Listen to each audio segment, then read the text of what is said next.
speaker today is going to be Mr. Mark Green. He's going to be talking about some winter stockpile and bale grazing.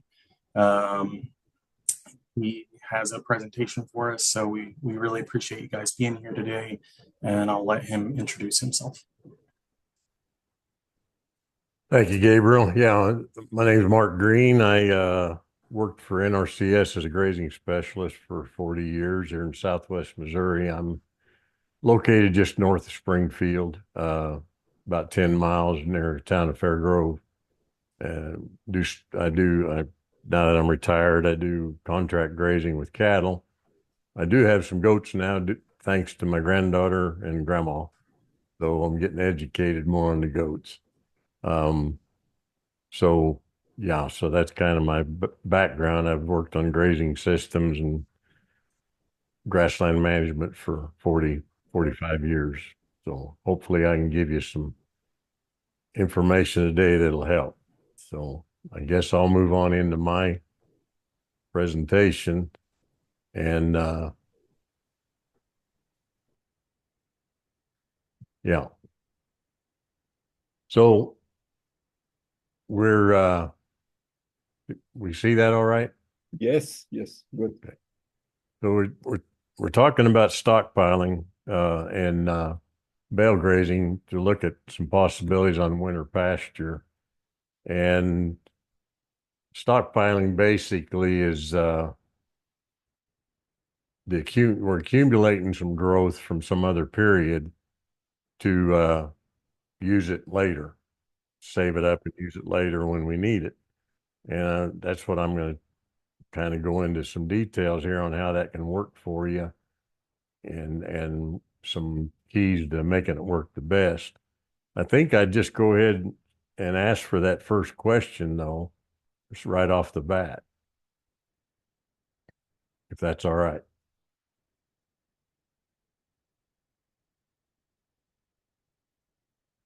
Okay, the first question. So the idea during the presentation is to have some polls with some questions. So the idea I will be launching the question, and the idea is for you to answer it.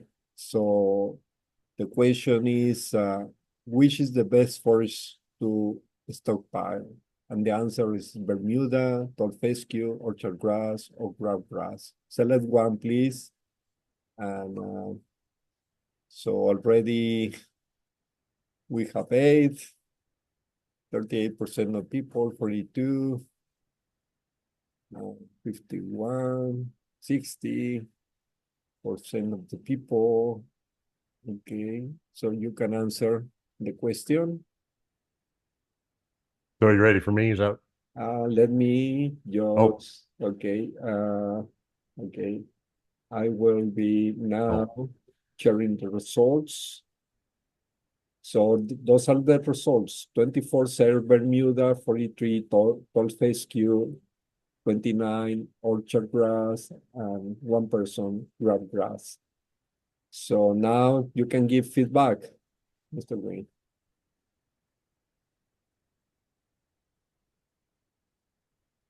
So, oh, I'm sorry. Now I see it. This is all new to me. Do you see now? Yeah. Okay. Yeah. So, yeah, that's kind of interesting to do that. I think that's kind of neat. And basically, well, I apologize, but my next slide kind of goes into it more. But the key to this is growing that stockpile, and then the other key is utilizing it correctly. But tall fescue is the correct answer. What we've learned, we call it our secret weapon here in Missouri, or wherever you can grow tall fescue, because I'll just skip on down to the very bottom bullet point there. Fescue has a waxy layer on the leaf that makes it resistant to weathering. And that cuticle layer that's very waxy on fescue will actually let it hold up longer in winter temperatures, freezing temperatures, and hold its quality better than any other grass. So that fall regrowth we're after and accumulates high concentrates of carbohydrates. But the key is that the tall fescue is the best one for it because of that. Orchard grass, very high quality forage. It's a cool season also, but it will degrade as we get into winter much faster than tall fescue. Bermuda grass and crabgrass, both being warm season grasses, once their freeze hits, they pretty well lose their quality. You can stockpile them. You can stockpile any forage, but the fescue will hold its quality better than about any other forage. And I'll show you some of this quality information as we go on later. So actually, I think I maybe just gave away the second question. Do you want for me to? Yeah, let's go ahead and do the second question. Okay. I got one. I'm got ahead of myself. Okay. What will be the best time to start the stockpiling for the winter? Winter, spring, summer, fall.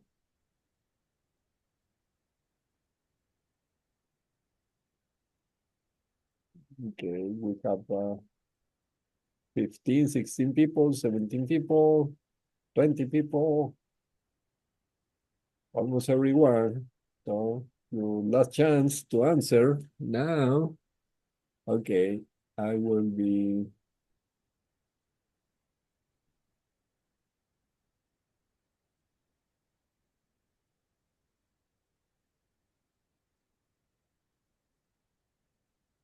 Okay, those are the answers. Okay. So pretty much the correct answer would be the fall regrowth. We want to use that spring regrowth or that spring growth. We want to get it off of there. If we tried to stockpile the spring growth on fescue, by the time we get into the winter, it's very low quality and we'll actually lose some growth because we'd have too much of it laying out there. So what we're doing is we're trying to remove that spring growth. You save up the fall growth for the stockpile. So either graze off or hay off that spring growth. If a person is actually harvesting seed on fescue, that several do down there in Southwest Missouri still, you still need to get that spring growth off of there after they've harvested the seed. What we're doing is we're trying to get it ready for fall growth. So come about mid to late August, ideally the area you're picking for stockpile, you have 3 to 6 inches of leaf there. You're shooting for about 60 to 90 days of growth before the growing season ends. The other thing to look at is possibly putting on some nitrogen, maybe and I'll talk about timing here in a little bit and show some information on it. I put maybe there with a question mark because we can still do a pretty good job of stockpiling without nitrogen. I've stockpiled 3 or 4 different years here lately and not put any nitrogen on.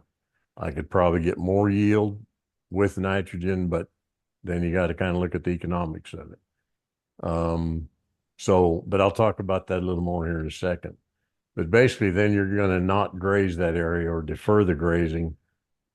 I say here up till early December or when you need it. If you've got other pastures to utilize through the fall and you don't need that stockpile till January, don't use it. It'll hold its quality all the way through March. Pretty good. Question I'd have here, I wish I'd have done this one as a question, actually. I didn't even think about it. If you look at these 4 pastures and you were thinking about stockpiling, choosing the proper one to stockpile, so that upper left one, we've got probably pretty decent stand of fescue. The upper right is fescue that's headed out and gone mature. The lower left is an overgrazed fescue pasture, and then The lower right is probably not much of anything, just a clump of foxtail. If you were picking one of those to stockpile, say those were all for your different pastures, your best return is going to be that one that's got the decent stand of stock of fescue on it to stockpile. That, as I said earlier, that top right one with the spring growth and the seed heads and everything is not going to provide you a good stockpile area. And obviously that foxtail area, that bare ground, is not going to provide you any stockpile either. So if you're trying to pick an area to try some stockpile on, your better stand of tall fescue is going to do the better job for you. This is what I was referring to on the nitrogen application. This is some research done some years back in Missouri. The dates of when it was applied compared to, or comparing the dates applied of nitrogen and the rates anywhere from 0 up to 120 pounds. The biggest thing to look at on this is if you compare, we put that nitrogen on in early August, late August, or early September. And the difference in yield, for example, the 40-pound one, how much it dropped from almost 3,000 pounds in early August down to, say, 2,200 pounds when we didn't get it on until early September. So timing can really make a difference if we're fertilizing for stockpile. I would throw out a note too that personally I would never apply much more than 50 pounds. That 80 pounds, 120 pounds may really show some yield, but the economics of it is not really going to pay. But that 30, 40, 50 pounds is worth considering. I always get the question about snow and ice because I said, well, if you don't need it till January, don't use it. What about snow and ice? Cows will graze through up to about 9 inches of snow without any problem. And sheep and goats will dig through it and graze through it. Now, I don't know, I can't say the 9 inches. I honestly don't know where that level is, but they will dig through it and there's a big if right there, if we don't start feeling sorry for them and start putting hay out. Usually we think they need the hay a lot sooner than they need the hay. If we let them learn to graze through that hay, that snow, that quality of that forage is still mighty good down there. Ice is a whole different story. If we have a bad ice storm, and anybody's experienced an ice storm knows you get that coating of ice on it, they're not going to be able to graze through that, and we'll have to supplement something else. What about quality? Do I need to supplement the quality of this fescue? This is some research that was done here in Missouri using fecal analysis on cattle, but this first one talks about crude protein of that tall fescue. And of course, I think we'd all know that are familiar with fescue. They're in October, really good protein, 18, 22% protein. But if you go on across there, even in March when it's brown, it was still 9 to 11% protein. So it'll hold its quality good, and I'll address the needs of the animal here in a minute, but just think about that. Even in March, 9 to 11% protein, and the digestibility of it, 60, 68% there in November, but still it's 58 to 60% in March. Still pretty good feed. If we look at animal requirements, and these are just general, I didn't get real detailed, but that doe, when she's dry, around 10% protein, 55, 60% TDN. She's lactating 11 to 14%, 60, 65%. That ewes similar. And then even that dry cow can get by with even less, 7% protein, 49% TDN. If you back up here on that TDN, for example, we still got especially those dry animals, we got very good quality forage going clear on into March. So barring any ice storms or heavy snowstorms, if you've got enough of it, you could get clear through to March on it. And this shows comparing it to hay, average hay. So like the energy or TDN digestibility of the hay is that kind of pink line, about 60%. That stockpile started at about 70%, and on into March it was down to 60%. The protein, same thing. Comparing it to most hay we can get put up. Doesn't mean that hay was bad, but probably average. So it'll hold its own against any other forage we can provide for, even better. The other thing about it is that ergovaline and the endophyte infected fescue that can affect the animals and their performance. It actually starts dropping through the winter.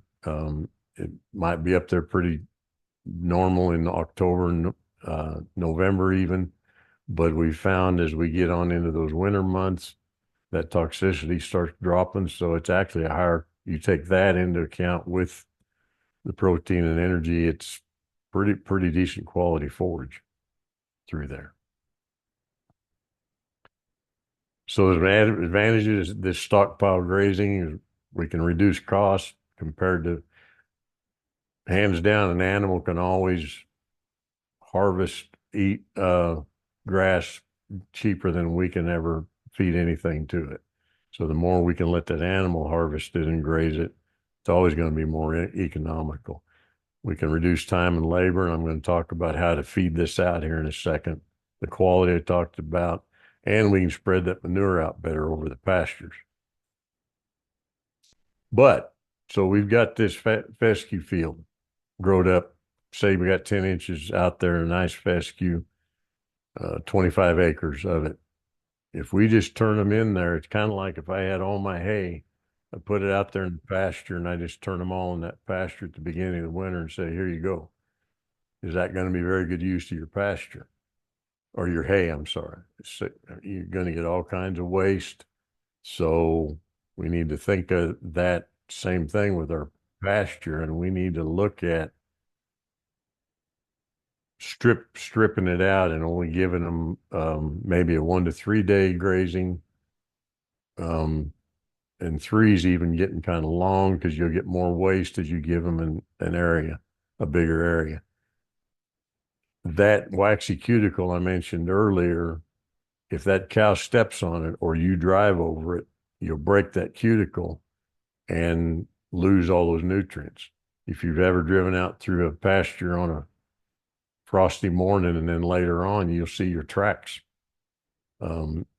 kind of a dead area, looks dead area. Well, that's what happened. You broke that waxy layer on that plant. So if we can not do that as much as possible, we can waste a lot less. So giving them more like a 1 to 3 day, 2 days ideal. We can improve our utilization. If we give them up to 2 weeks, we've only got maybe 35% utilization. So if we can just strip them across that area away from the water, we can get a lot of feed out of that fescue and not waste near as much. This is another slide just showing that if we get up to 3 days grazing, and I already mentioned that 3 days is probably almost too much. We can get maybe 70% utilization, not wasting it. If we give them a 7-day strip, we're going to waste half of it. They're going to step on it, lay on it, manure piles, things like that. If we give them a 2-week allocation, we're going to waste 60% of it. So we really need to allocate that, and just like feeding your hay. This is just another way of looking at it. And even during the growing season, but over there on the right, we can get anywhere from 75% utilization out of that pasture compared to 40%. So basically we're doubling the amount of feed we can get in them. Do you So, want to do that last poll? no, I'm going to wait till we get to talking Hold on on to it. bale grazing, if that's all right, Gabriel. Oh, Thank you. yeah. Yeah, But I did want to ask, I had a question real quick in the chat. sure. And it's asking what if you know what part per million of ergovaline starts to become a health problem for sheep and or goats. I apologize that I don't know. I wish I did on sheep and goats, but I'm not even going to try to guess. Yeah, it seems like it's 0.5 part per million and dry matter intake. Yeah, 0.5. yeah, 0.5. Yeah. Okay. Yeah, so it's anything, just any of the grazing animals, things we can do to help with that is always going to be a positive thing. Yeah, but you were sharing that accordingly to during the fall, the concentration of those toxins is lower in the fescue than in the spring or during the summer. Is that true? Yes, it'll be lower as we get into the fall, and then as we farther we get into the winter, it'll even drop a lot more. Okay. And I think it's kind of like stored hay. If we've got it in stored hay, the longer it's stored, it'll drop. Okay. So it's similar type situation. So basically, we're giving them this 2-day allocation, and moving a polywire away from our water source is what we're trying to do to utilize it properly. I apologize, a lot of my slides are cattle, but we can do the same thing with sheep and goats. Now, I wanted to spend just a couple of minutes on this strip part, because knowing how to calculate how big a strip you want to give them is kind of important. So we need to kind of estimate how much forage yield we got, what kind of utilization we're going to be using, what their intake rate is, and basically to calculate the acres needed and then calculate that strip size. So looking at that forage yield, there's data out there. If you've ever been to grazing school, we use grazing sticks on measuring it. And a pretty good rule of thumb is this one right here. If it's a low density stand, it's probably about 150 to 250 pounds per inch per acre.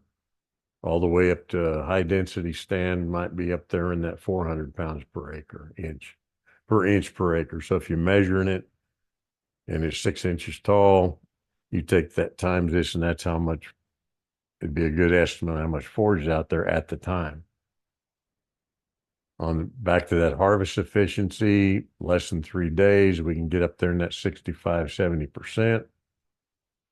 And then that animal, what's their needs when you're calculating it for your strip. Dry animals are in that 2% range if they're lactating, more like the 3% if they're lactating and a growing animal, like a first calf heifer, for example, more in the 3.5%. So let's look at an example right quick. And so say we've got 10 inches of growth out there, and of what we stockpiled, say it's 10 inches tall, medium density. So we got 10 inches times 300 pounds per inch. So that's saying we got about 3,000 pounds of dry matter per acre out there. If we want to give them a 2-day allocation, which is about 70% harvest efficiency, because we don't want to, we're never feeding grazing it clear into the ground, but we can go a little tighter when the grass isn't growing. So 70% of the 3,000 says we've got about 2,100 pounds available to feed them at that point when you measured it. So I've got a cow here for an example, but however big that animal is, times, in this case, we're using 3% is what their intake rate is. So that 1,100 pound cow needs 33 pounds a day of dry matter. If it was a 200 pound goat or whatever animal weight, you do it the same way. So in this herd, I'm going to say we got 25 cows, so 33 pounds. my herd needs 825 pounds of dry matter for a day. Okay. So we've got we said we had 2,100 pounds available based on our measurement and our 70% harvest utilization. We said the herd needs 825 pounds per day. So if I take that 825 pounds, what they need, divide it by what I've got available, that says I need about 0.39 acres per day. We're shooting for 2-day allocation. So it means about 0.78 acres per day. Of course, I always say, what does that tell us? Very few people, if any, can go out there and visualize how big 0.78 acres is. So let's take it a little farther. If this particular field was 1,320 feet long and 820 feet, 5 feet wide, the one I've got my stockpile in, I said I need 0.78 acres for those cows for 2 days. There's 43,560 square feet in an acre. So if I take that times my 0.78, and then I divide that by my known width of my pasture, 825 feet, that's saying I need a 41-foot wide width strip for those 2 days. So I figured out how many square feet I need, which I guess I should have showed that in here, 43,560 times 0.78.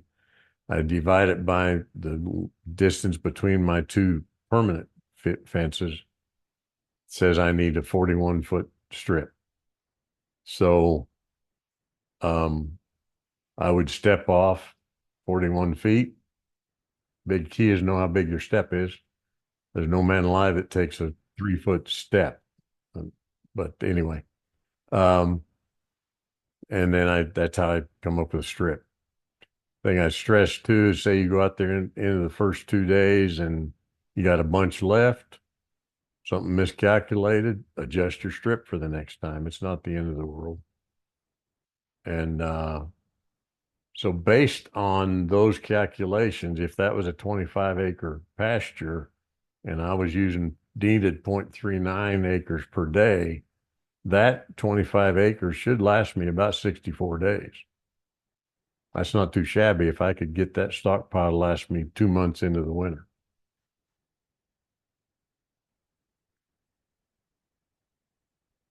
So, saying all that, let's say my stockpile is a little short this year, and I want to try to help it along with some hay. Which, side note, a lot of us know, as dry as we've had these falls here lately, it's really hurt our stockpile. So let's say I want to feed some hay along with it. Would you say this is acceptable to do it this way?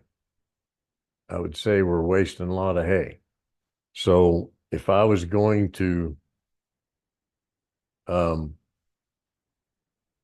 feed hay along with my stockpile, that's where I want to switch gears a little bit. It's not totally, but by bale grazing. So I think I would, we're going to set these bales out ahead of time. We're going to strip graze those bales, which can extend our stockpile fescue, also distribute that manure better, and it's less labor overall. I'm going to touch on that a little bit. If we're doing this, Gabriel, I'd say that third or whoever's doing it, I'm sorry, I'll take that third question. Okay, I will go with the third question. Okay, there is go.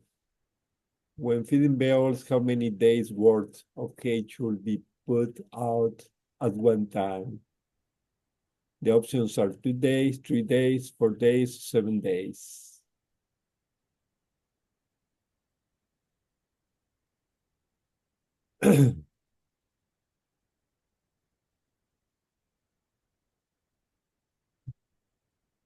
Well, it seems like the people is not sleeping.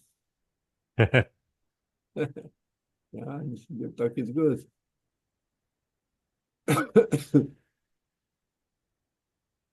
Okay, I will, and for the last chance.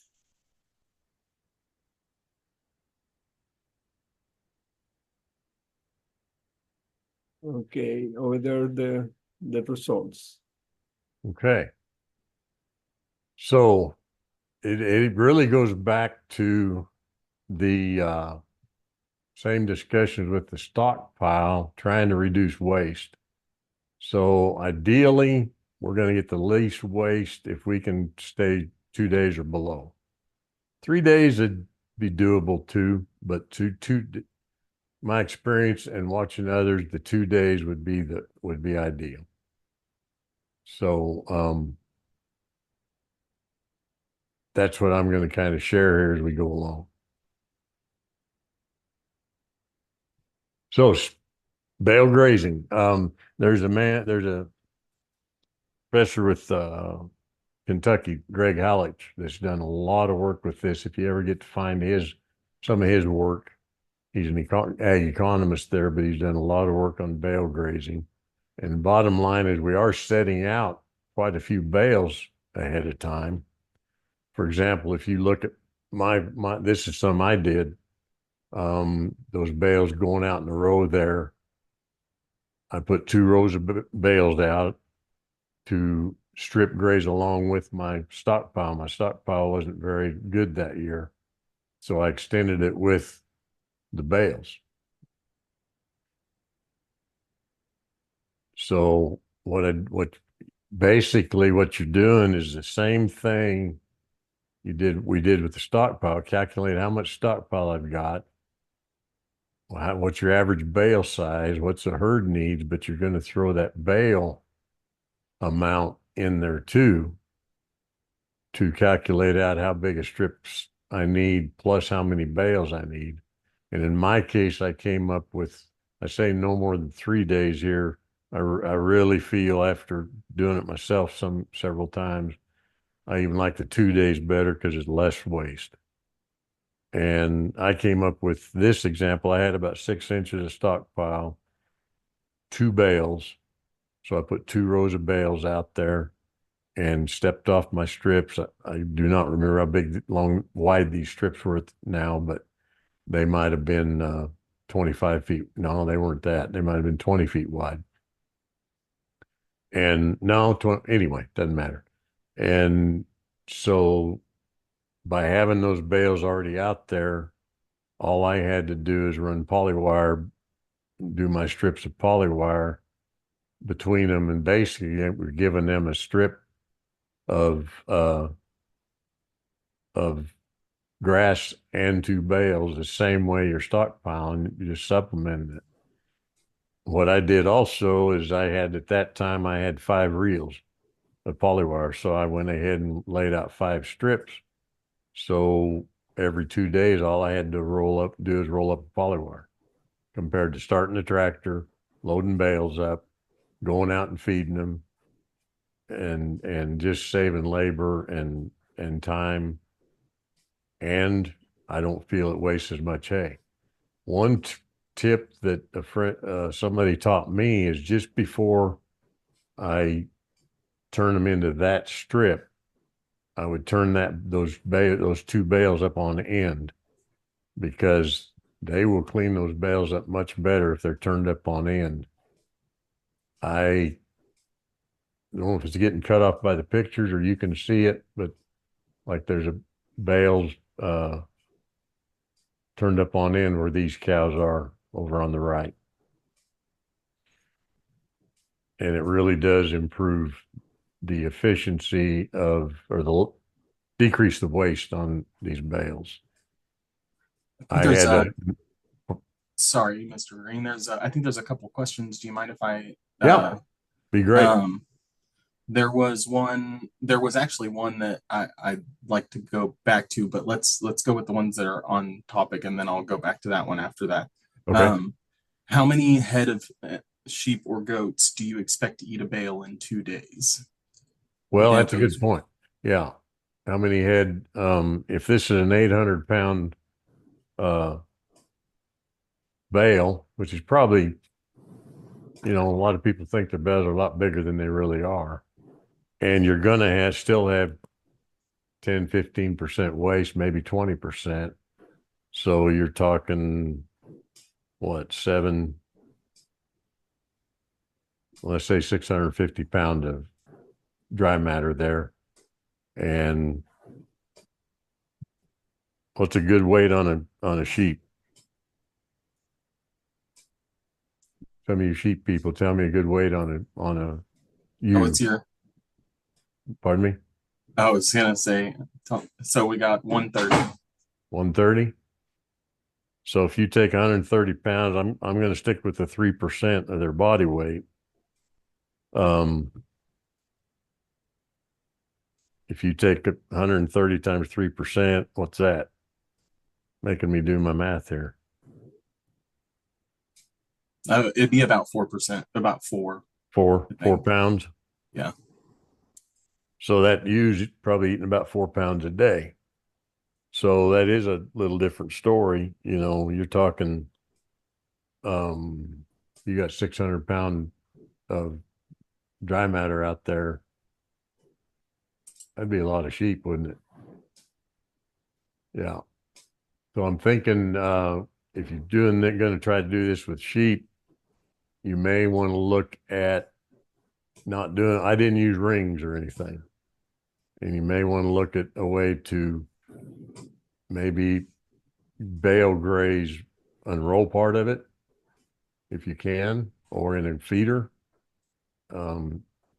Ideally, I'll tell you the ideal, but not all of us could do it, is either you could unroll part of that hay for 2 days and then take the rest to the next strip, or if you had a feeder that was mobile. It all sounds good. Doing that isn't, I understand totally. I've got an old tractor and a four-wheeler. That's all I have.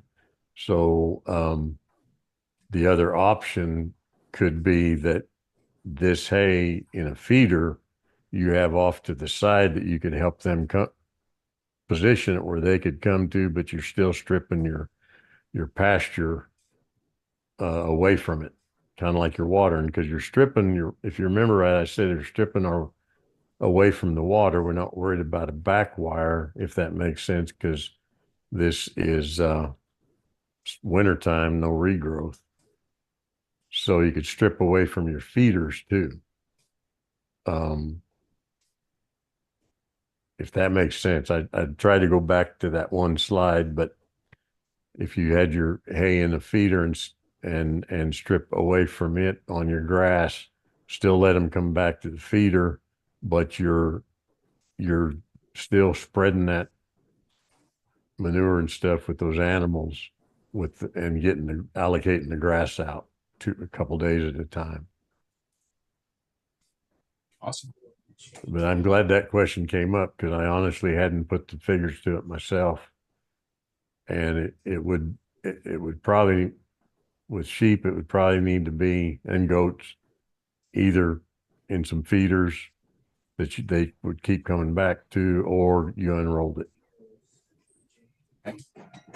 I'll let you get. There's a couple more questions I haven't forgotten about you guys, but I'm gonna let you get back to your presentation. So I don't want to take up too much time, and then if we have time for the questions, we'll get to those at the end.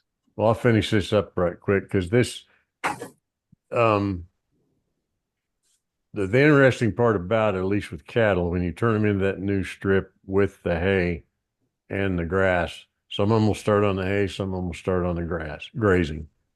And probably the majority of them start grazing before they hit the hay, is what I've found. Does eliminate those boss cows that want to hog all the hay, because they all just spread out. And obviously lessens mud issues if we can look at ways to not concentrate those animals. This is huge too, though. It spreads that manure out. If needed, these 2 shots, the top one is right after I finished grazing that area, and those tan areas is where the bales were. Very little residue left. They cleaned it up very good. And then this is the next spring on the lower one. I never bothered seeding it. It filled back in. Some guys will go back in there and throw some clover and maybe an improved forage in those areas to try to help it. Just a real quick thing to consider when we're spreading that manure out, though, and moving that grass, that bale out. There's a lot of nutrients in that bale, and that cow recycles, any ruminant recycles a bunch of the phosphorus and potash.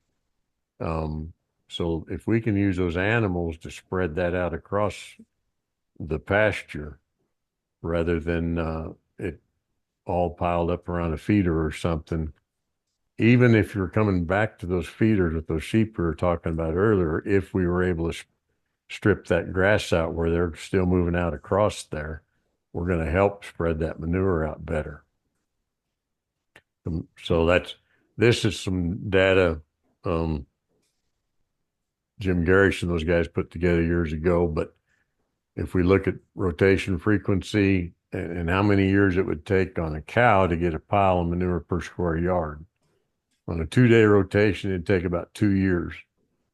Whereas continuous grazing, where they're out on a big pasture all the time, it would take about 27 years. So that's a real plus too, is we're spreading those nutrients out instead of them all piled up around a feeder or in a pen.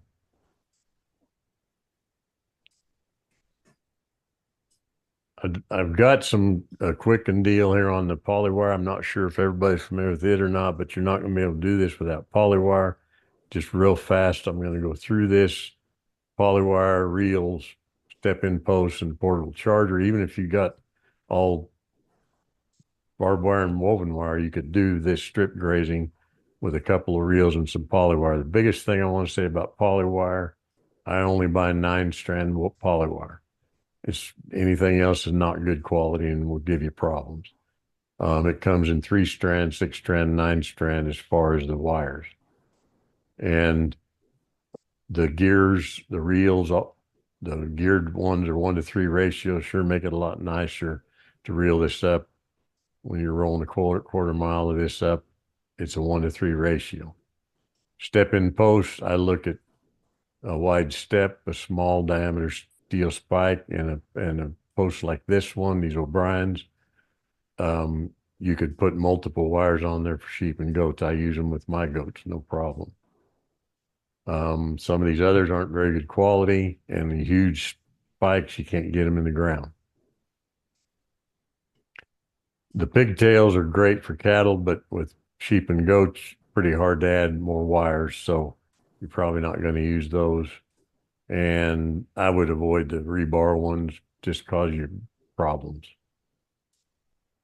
If you don't have electric fence already, there are portable chargers out there. You can power that reel and you can do strip grazing even if you got all woven wire and barbed wire. So very handy tools to use. Just for example, I've got 8 or 9 reels on my place I use all the time.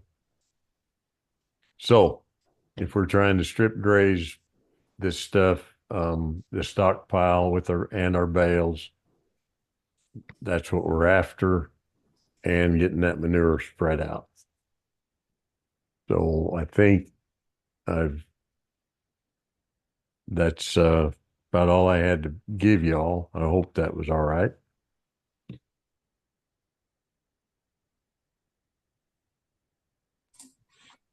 Do you want to stop sharing your presentation, Yeah. Mr. Green? Yes, Sir. If I can figure it out. Okay. Yeah, good. So now, some of the so could be like a question. So you were saying that with this strategy, you would be reducing your costs. So in your experience, for the people that manage everything, like for feeding during the winter with hay, and in the traditional way at the barn or just with a kind of lots or whatever.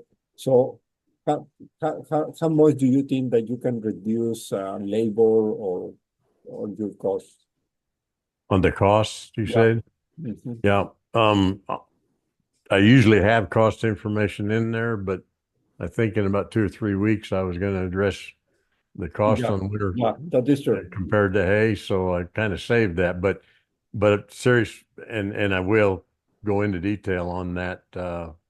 What is it, on the 8th or 9th or whatever? Mhm. But yeah, you can, when you compare the cost of feeding that hay, well, just as an example, if you take pasture, whether stockpile or during growing season, and you set the cost at 100, just at an index of 100, compare that to any feeding that, trying to feed that grazing animal any other feed, whether it's hay, whether it's grain. Hay is going to be about 2.5 times the cost, about 260 compared to that 100.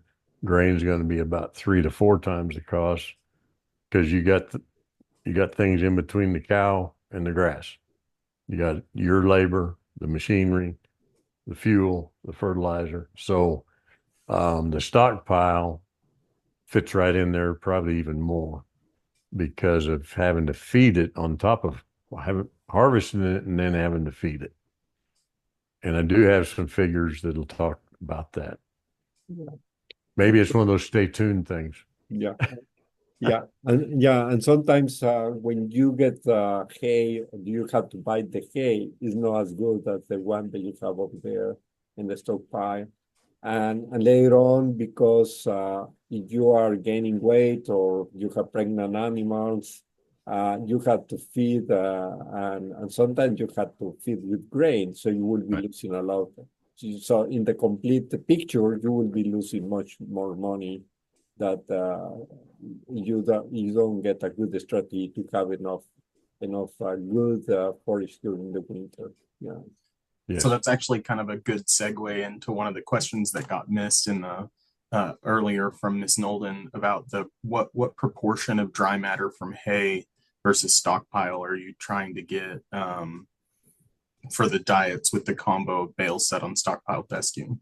Well, that's actually what I did, and what I've seen done with other calculations is we converted it all to dry matter. And so in my case, I calculated out how much dry matter I had in my existing stockpile, and then I supplemented it with the hay. So I wasn't after a certain proportion. I was, you're coming up with, okay, how much stockpile do I have? And if I want to provide 2 days of grazing, if I added one bale of hay at 800 pounds, don't forget to take your waste off. You're always going to waste, no matter what, you're going to waste probably 15% or better, just the way it is. So don't automatically think they're going to eat all 800 pounds, but whatever amount of feed is in that hay, I'll adjust my stockpile strip, reduce it, but I really have never been after a certain portion. I'm just trying to make the stockpile go a little longer. Now, that being said, I know some guys that bale graze that really don't even have stockpile, so they calculate it all based on their bales. They'll lay them out there on just a decent width strip, maybe 25-foot width, and just keep moving them though, because then they're still moving the spreading the manure. Okay, thank you. And then one other question, going a little bit farther back, I just want to make sure that we cover everybody's questions. When you were discussing the ergovaline, is there anything that can be done to help lower that toxicity, or is it really just based on time of year? The toxicity in fescue. Now that I'm retired and don't work for USDA, I can say some things that maybe I couldn't before when I worked for the government. There really is no magic mineral or magic supplement that's going to help reduce the toxicity. The research has shown that. But if we can, maybe you all have heard the old thing, it's solution to pollution is dilution. If we can have other things in there to help it during the growing season compared to stockpile, The more clover I can have in with that fescue, the better off I am. The more I can keep that fescue vegetative, it's not as high in vegetative stage as it is in, like, it's very hot in the seed head, for example. You see an animal stripping the seed head off, they're getting a full dose of the toxicity. It's higher in the bottom stem of the plant. So if we're grazing it too tight, they're getting more toxicity. So it's probably more from the management side. If I can keep it closer, that's kind of one of the other pluses of the stockpile. It's going to be in the vegetative state. And then during growing season, if I can have some other species in there with it, that diversity. Awesome. Well, are there any other questions for Mr. Green that we didn't cover? Do you have experience with any other grass for this approach for winter feeding? For winter feeding? Yeah. Well, so there are the annuals. I mean, you've got ryegrass, annual, and cereal rye, wheat. There's the annuals that can make some very good winter pasture. That being said, I would throw out, I've always been a perennial guy. If I don't have to plant it, I'm happier. But whatever, say I did decide to plant some winter wheat or some cereal rye or some ryegrass force to help me with winter pasture, stop and think about still trying to do that strip grazing to reduce your waste. Because again, if I turn them out in one big pasture, the animal traffic, you're gonna waste a lot of feed. So no matter what I'm looking at, if I can look at that strip grazing, but there are some annuals out there that do look at that, can provide some very good winter feed. Yeah. Yeah. And also it's very interesting what you're saying about the bale in the grazing strips, since you are making a good distribution of all the manure that in your pastures, and that will making a difference during the spring when it's start regrowing all your pasture, that Yeah. you have all those bales in one side. Yeah. Yeah, it's kind of, I heard a great example not long ago from another speaker. And he says, kind of like if I hired a fertilizer truck and he came out and just went round and around my trees and round and around my water tank and left, I probably wouldn't be very happy, would I? Yeah. Well, if we're not careful, that's where our animals are putting all our manure, is under our trees and around our water tank. Yeah. Yeah. It seems like there is a comment over there. Gabriel, do you want to read from Dr. Provenza? Yeah, she was just saying that Dr. Provenza's research explored tannins in bird's foot trefoil as an antagonist for the alkaloids in tall fescue, allowing for a greater intake of fescue when the trefoil is in the mix. I've actually heard that. I've heard Fred talk about that. I don't even pretend to be as smart as Fred Provenza is. He's done some mighty good work, and I'm glad they brought that up because I've heard that work too, and I think there's some others, honestly, that to me it all goes back to that. The more diverse we can get, it's a catch-22 though. I'll throw it out right quick. The more, even on my place, I'm running into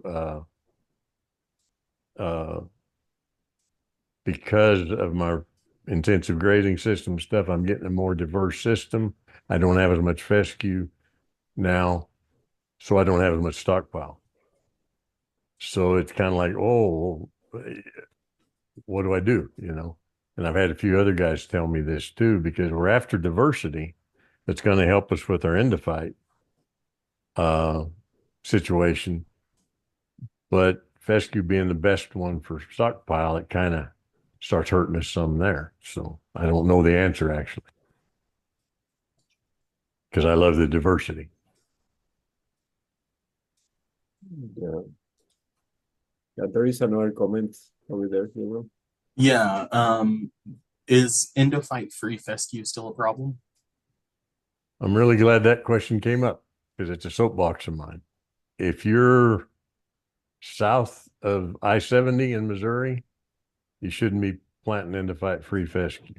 We proved back in the 80s it'll only last you about 2 or 3 years. It will not stand the hot summers, the droughty soils. The endophyte turns out the endophyte makes the plant tough. It's that symbiotic deal to stand up better to our droughty soils or dry summers, and endophyte free will last about 2 to 3 years and it's gone. Northern Missouri, I think we can keep it. If I was planting a new stand, I would definitely look at the novel endophyte fescues though, because they've got what we call a friendly endophyte that's not toxic to the animal, but seems to make the plant strong. And they've been around long enough now that if I was redoing a field, that's what I would look at. Yeah. Very good. Yeah. Well, Yeah, it looks like it's about Yeah. that time, right? So I think Yeah. we're gonna just wrap up, but I wanted to, thank everyone for coming today. Thank you, Mr. Green. We really appreciate your Yeah. time. For all of you that are going to be here for the coming weeks, next week on the 25th, we're going to be working with Dr. Amanda Grev, and we're going to be having a checklist before you buy hay and feed for winter feeding. So that's kind of what we're going to be talking about next week. Just wanted to give you guys a heads up, and we look forward to seeing you guys in a week. Thank you, Mark Green. Thank you so much. Thank you. And everybody, see you next Monday.